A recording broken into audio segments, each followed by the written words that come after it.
Ассаламу алейкум рахматуллахи баракатух.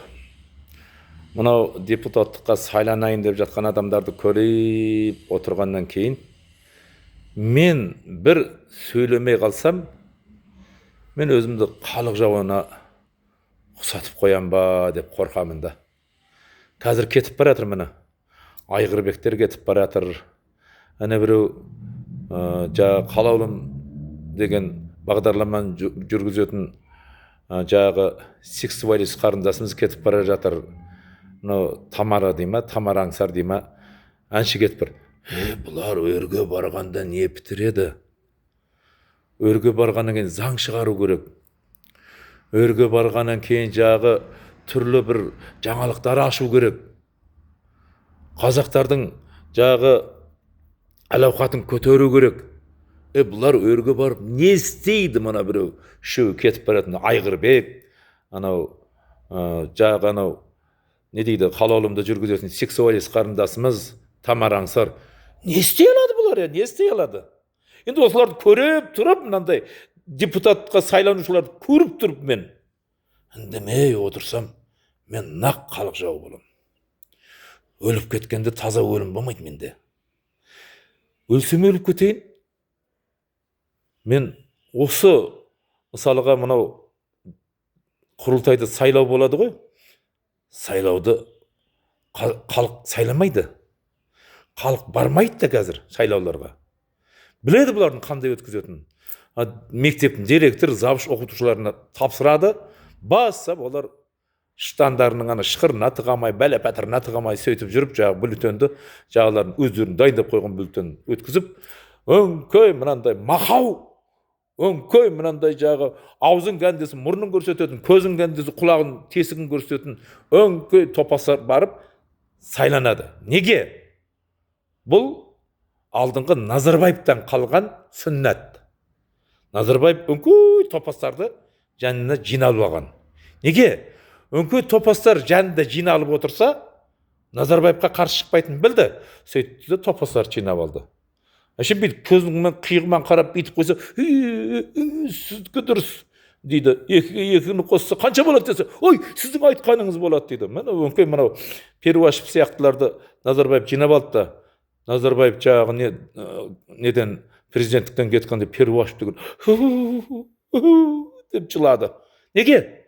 Ол сауатсыз адам өзі.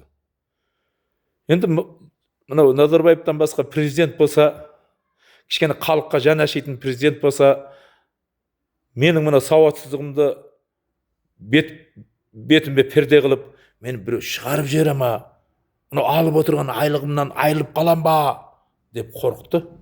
Құдды бір жағы әйелін, күйеуін жағы ұзақ сапарға шығарып салып жатқан келіншек қызып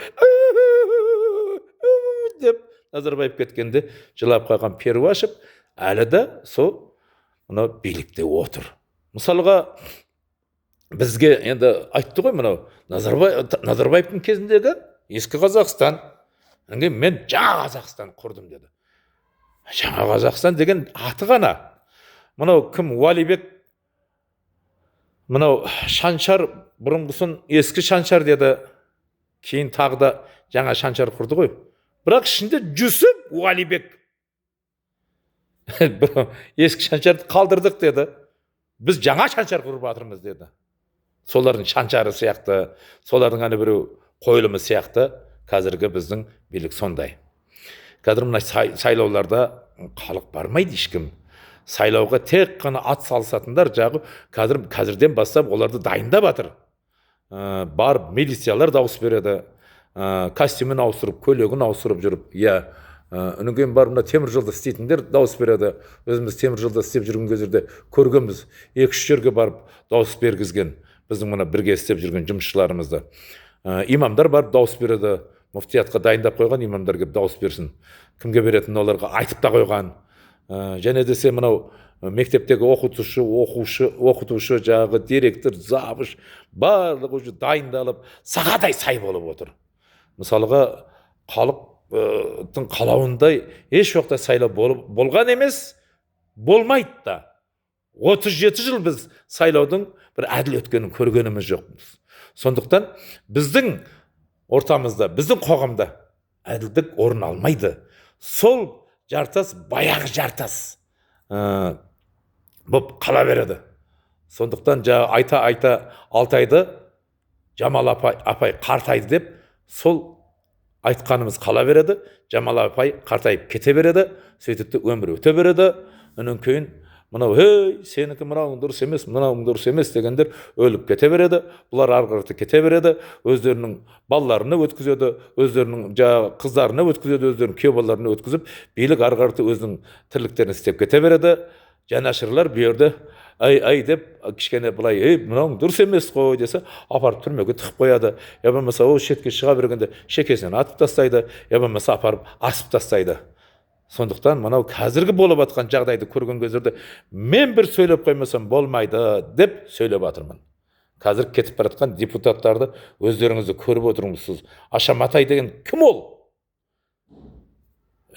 Қазақстандағы ең мынау жастардың санасын улайтын,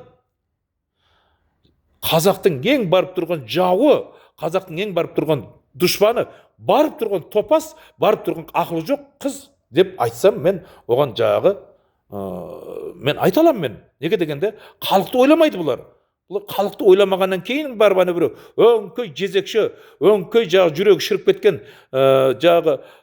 ойнасқор балаларды жинап барып бір-бірімен сахнаға төбелестіріп қойып, мінекей жастарымыздың осы күнге дейін саналарын улап келген еді. Енді барып, енді ол депутат болып парламенттердің ортасында отырып алып, мен депутатпын деп тағы да жастардың санасын улауға енді жоғарырақ көтеріліп кетіп барады, орын ауыстырып барады.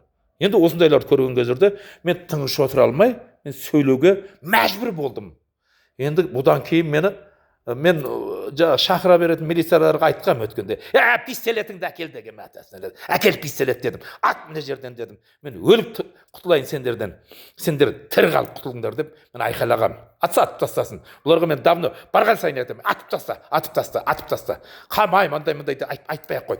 Тікет пистолет әкел, ат деп айтқан бұларға. Атса ата берсін. Қашаннан бері айтып жатырмын. Атып таста деп айтқам мен бұларға.